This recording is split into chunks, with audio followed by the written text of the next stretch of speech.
where you found yourself in a professional context or professional endeavor without asking yourself the question of like, who am I and what am I actually interested in? And you might be doing it because your mum wants you to be a doctor, Sure. or you have Indian parents and they came over here and they want you to be a lawyer, whatever it might be. I hear that story a lot.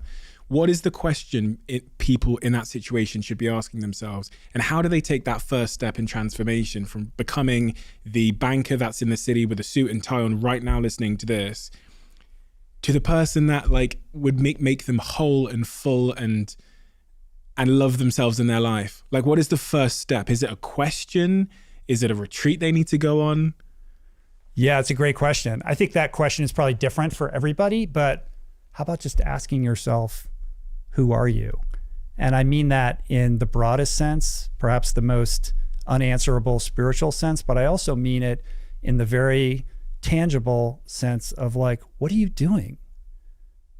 Are you really on the path that you want to be on? Did you choose this path?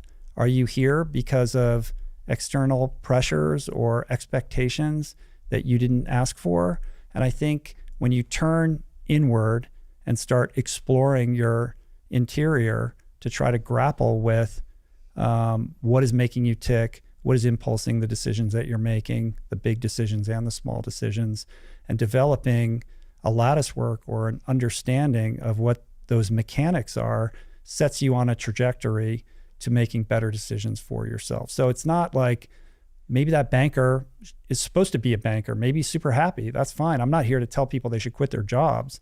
I'm just saying that an examined life, meaning that inward glance into understanding why you're making the decisions that you're making, historically, the way in which you were raised that might have set you up to make decisions you think you're making for yourself, but are actually in reaction to unconscious, kind of triggers that are built into you.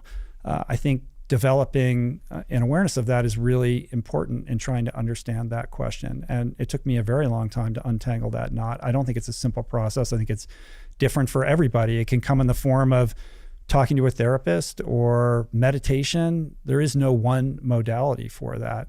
But I think simply the commitment to try to understand that, I think, is the process of gaining that understanding to help you make more intentional decisions for yourself. And maybe it starts with an easy prompt like, what did you enjoy doing when you were 8 years old that you don't do anymore? And why don't you do it anymore?